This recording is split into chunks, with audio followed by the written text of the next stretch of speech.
love languages can change, and your partner isn't supposed to be fluent in all five. What matters now is just knowing your preferred language at this moment, this time, and knowing your partner's capacity, your own triggers to it, and how to co-create a relationship that feels safe, stable, and like it's home.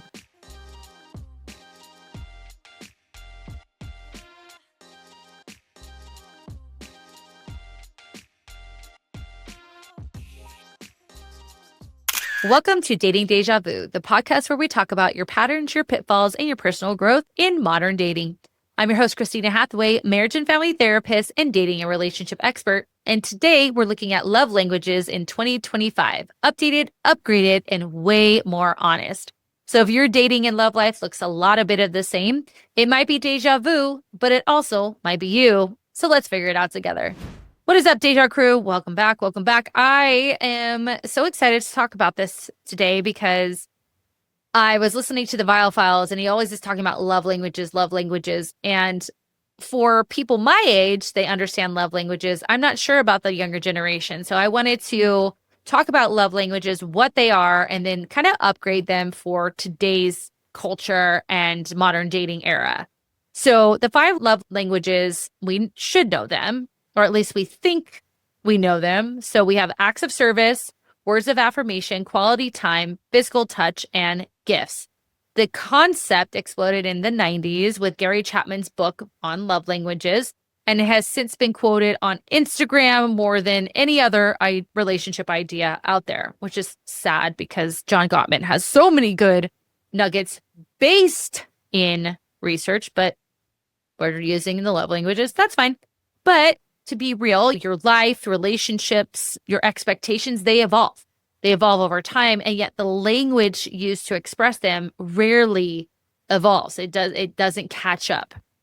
So today we're giving each love language kind of a little makeover, a little upgrade, right? Little glow up, if you will, because real love in today's world, it's not about doing nice things, as I talked about before. It's about doing aligned things. So words of affirmation is the first love language we're going to talk about. And we're going to upgrade it from words of affirmation to words plus intentional tone. Back then, in the 90s, it was about sweet texts, praise, and compliments. Now we want to look at it as feeling safe in someone's tone, in someone's timing. It's about repair after conflict, not just reassurance on a good day. Now, continue the lovey-doveys. But I'm going to say, for me, as someone in a healthy relationship, that I don't get those texts, but the safety that I have in my relationship feels so much better than the good night, the good morning, blah, blah, blahs, right? Obviously, I get the good nights and good mornings in person, so take that as you need. So in 2025, affirming words are, I see how hard you're trying. I said this to my husband the other day, like, sometimes I just want you to say, I'm sorry you're going through that right now, right? Because he's a fixer, so he tries to fix things. I hear what you said last week and made a change about this. And how you say it is really important just as much as what you're saying. So your tone, your timing, your presence matters more than emojis and kissy faces and all that bullshit. So yes, continue with the sweet texts, the praise, but if you don't have the safety, right? Feeling safe, being able to be vulnerable, then none of that shit matters. So that is our glow up for words of affirmation. Love language number 2 is acts of service, which we're glowing up to capacity check-ins. So acts of service back then was doing the dishes, running the errands. Now we want to ask, what would feeling supportive look like right now? Or, as my husband says, how can I help you? We want to do this before assuming the effort equals care. Because true acts of service, as we're talking about it in 2025, is taking something off of the partner's mental load. That's huge. Noticing what's unsaid. Now, that's an issue in communication, but you know what I'm talking about. And doing emotional labor after anticipating versus reacting. So taking something off of someone's mental load. My husband he cooks dinner because I am meeting with clients, I'm recording, I'm doing the admin, I'm doing the social media, and it's really exhausting. And can I make dinner? Yes. But him making dinner is such a grand gesture because I know he sees me. And the other thing that he does that is like even bigger. So usually when he makes dinner, I do the dishes.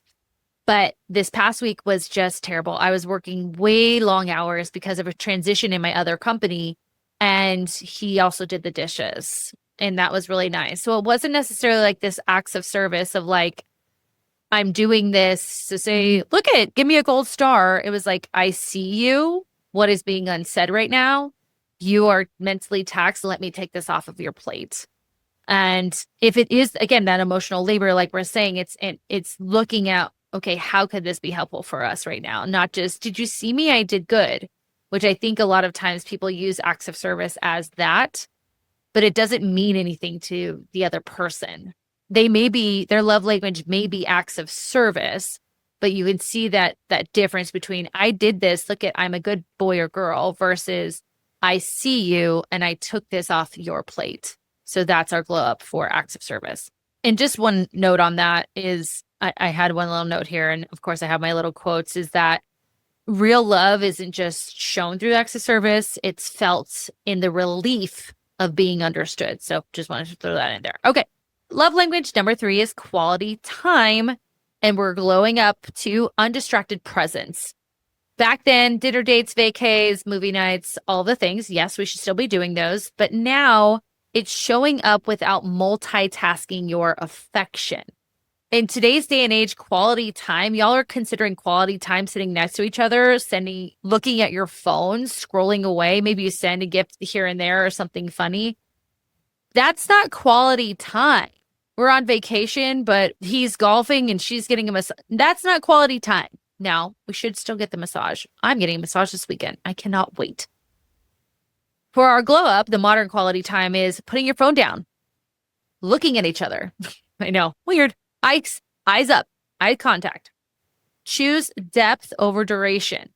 Talk about things. I love when my husband and I go on walks. We just talk about so many different things. And he's able to listen.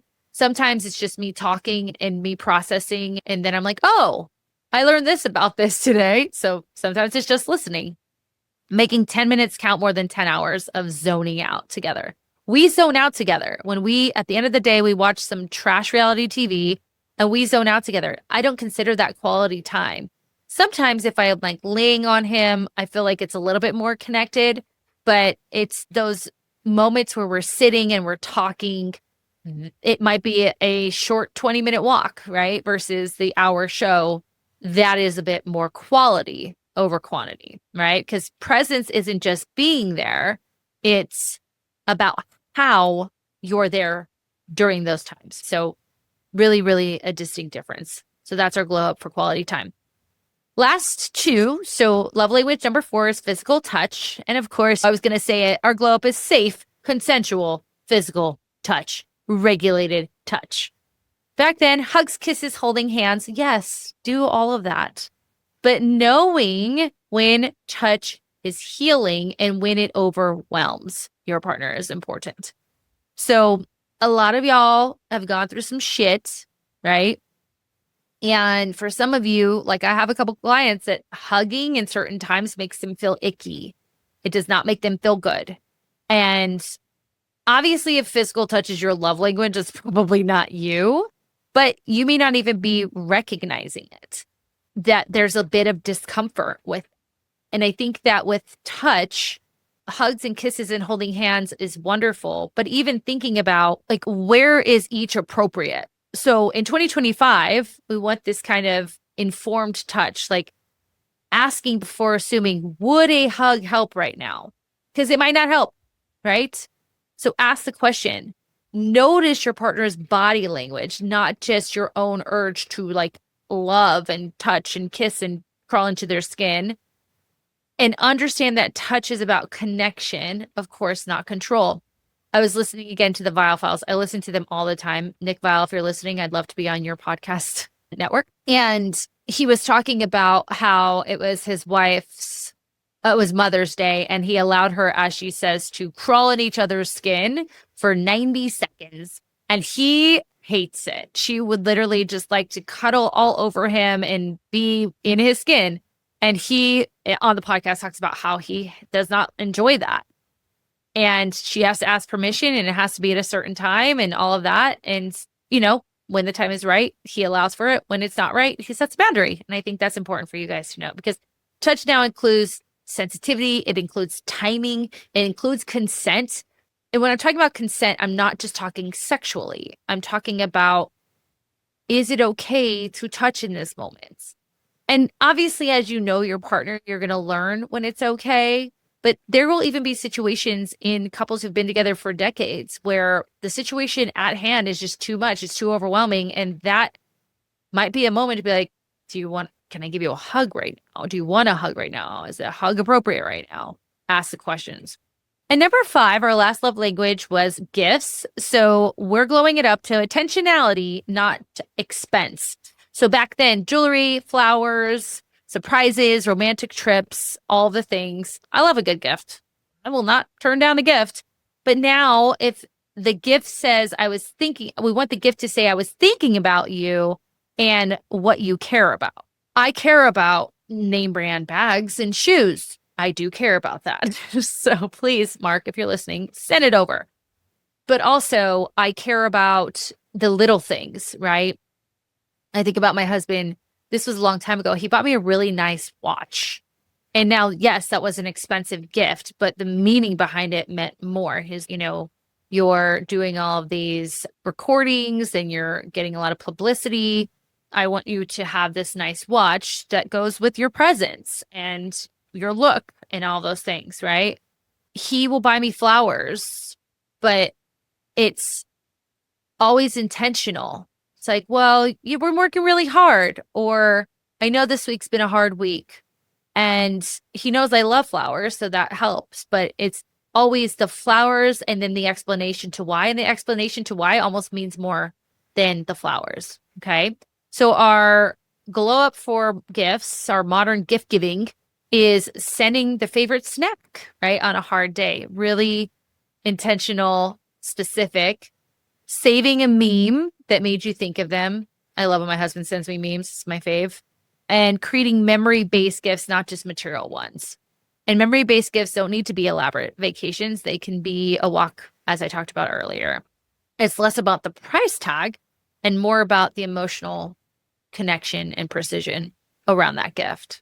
The other thing, and the last little kind of bonus insight I have for you guys, is that love languages can change, and your partner isn't supposed to be fluent in all 5. What matters now is just knowing your preferred language at this moment, this time, and knowing your partner's capacity, your own triggers to it, and how to co-create a relationship that feels safe, stable, and like it's home, because that's what we want relationships to be. So which 2025 love language will you begin to implement? Which one did you love? What glow up needed to happen? Which one are you like, not ready yet? Let me know in the comments below. Again, please follow and subscribe to wherever you're listening to this channel. Subscribe YouTube, follow on podcasts. And if you haven't already, make sure to dive in, give us a 5-star rating and review, because that is super helpful. If you want to be coached by me, you can go into the show notes below and click on the coaching link. All this is going to do is have you write in what's going on. You could also sign up to be coached live on this podcast. So if you're interested in that, there will be an option to call in and I get to coach you. And I would absolutely love that. And I'm going to leave you like I do every single episode and remind you that it might be deja vu, but it also might be you. Talk to you next time.